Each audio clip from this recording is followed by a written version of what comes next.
3. A rocha é justa. Se Deus vai ser a nossa rocha, ele precisa ser justo. Uma rocha injusta é uma miragem. Uma pandemia global abala justamente a nossa confiança de que Deus é justo, santo e bom. Se Deus não é justo no meio dessa pandemia, não temos uma rocha. Então precisamos perguntar: o que são a santidade, a justiça e a bondade de Deus? Porque se não sabemos o que são, como saberemos se esse surto de coronavírus não as faz desmoronar? Ou, em vez disso, como saberemos se elas são os fundamentos eternos da rocha que nos salva? O que veremos é que a Bíblia retrata a santidade, a justiça e a bondade de Deus não como idênticas, mas como interligadas. Comecemos com a santidade de Deus. O que é? Dignidade transcendente e infinita. O significado da raiz da palavra santidade no Antigo Testamento traz a ideia de estar separado, diferente e separado do comum. E quando aplicada a Deus, essa separação implica que Ele está sozinho em outro patamar.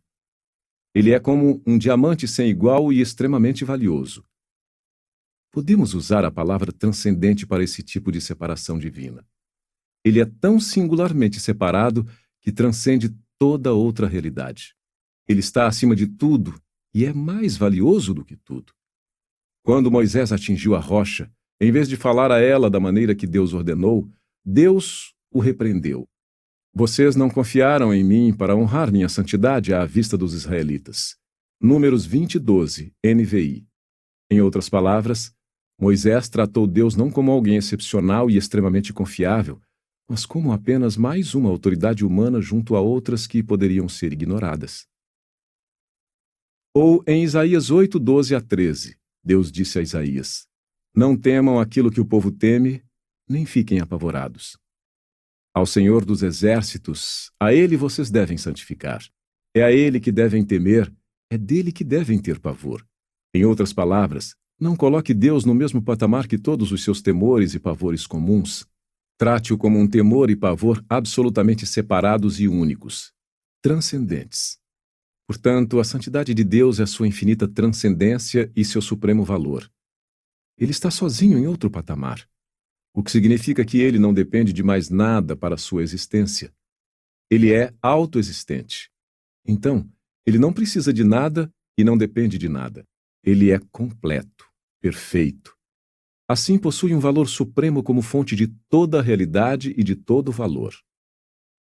Acima de tudo, mas não solitário. A elevação infinita de Deus acima de toda outra realidade não significa que ele seja uma mente solitária e sem amor. A doutrina histórica da Trindade é completamente bíblica. Deus existe como 3 pessoas divinas. Mas esses 3 são uma essência divina.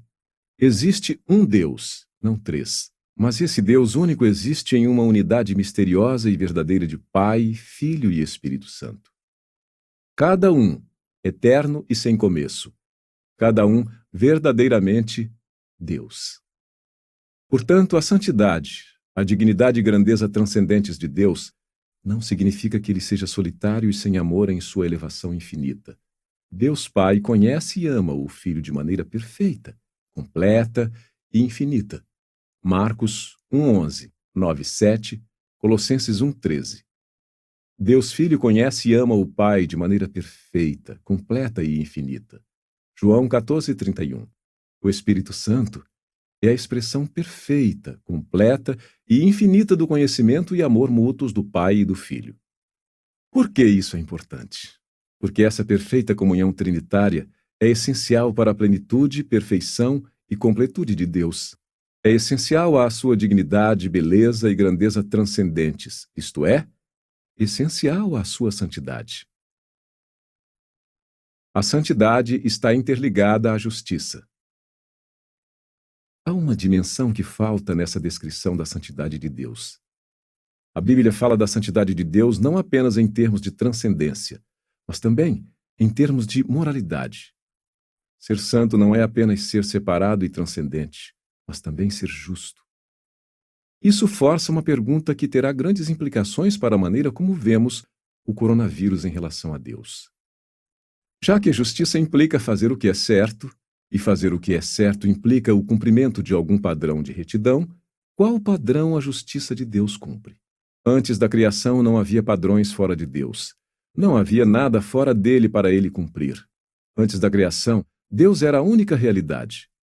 Então, quando apenas Deus existe, como se define o que é certo para Deus fazer? Ou seja, como a santidade de Deus pode abranger não apenas sua transcendência, mas também sua justiça? A resposta é que o padrão da justiça de Deus é Deus. O princípio bíblico fundamental é o seguinte: pois de maneira nenhuma pode negar a si mesmo, 2 Timóteo 2,13. Ele não pode agir de maneira a negar sua própria dignidade, beleza e grandeza infinitas. Este é o padrão do que é certo para Deus. Isso significa que a dimensão moral da santidade de Deus, sua justiça, é seu compromisso inabalável de agir de acordo com sua dignidade, beleza e grandeza. Toda afeição, todo pensamento, toda palavra e todo ato de Deus sempre serão consistentes com o valor e a beleza infinitas de sua plenitude transcendente. Se Deus negasse essa dignidade, beleza ou grandeza, isso não seria correto. O padrão final seria quebrado. Ele seria injusto.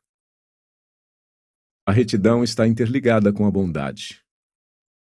A bondade de Deus não é idêntica à sua santidade ou justiça, mas é interligada de forma que sua santidade transborda em bondade, e sua justiça guia a dádiva dessa bondade. Elas nunca se contradizem. A bondade de Deus é a sua disposição de ser generoso, de fazer o que abençoa os seres humanos.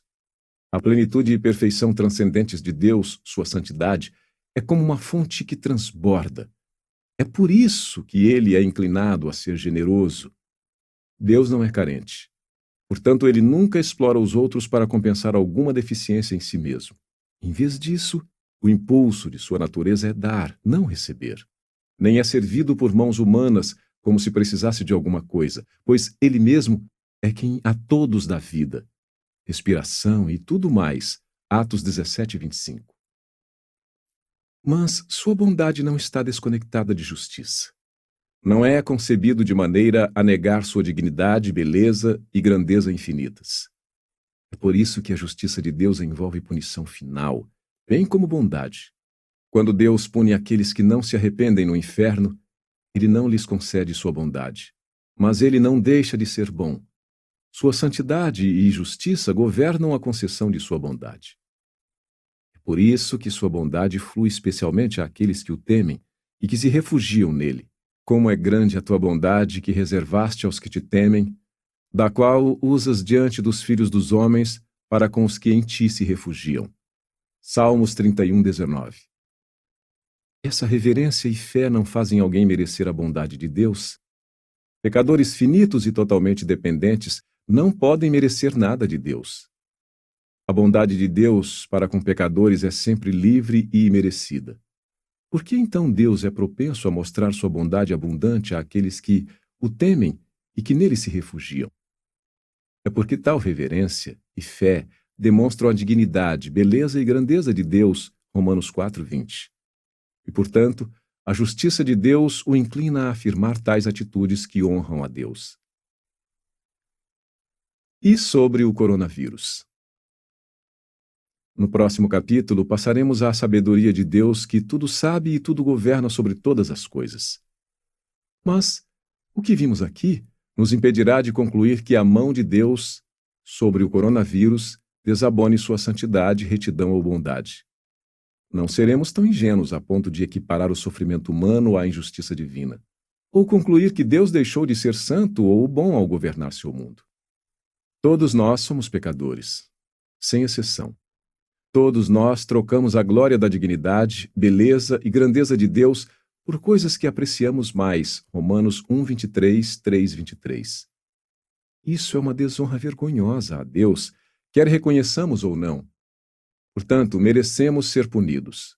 Nossa desonra da glória de Deus nos torna objetos dignos da ira sagrada. A Bíblia diz que somos, por natureza, filhos da ira. Efésios 2, 3. O que significa que Deus seria santo e justo ao reter sua bondade de nós. O coronavírus, portanto, não aponta para a falta de santidade, justiça ou bondade de Deus. Nossa rocha nesses dias conturbados não é injusta. Ele não é profano. Ninguém é santo como o Senhor. Não há rocha como nosso Deus.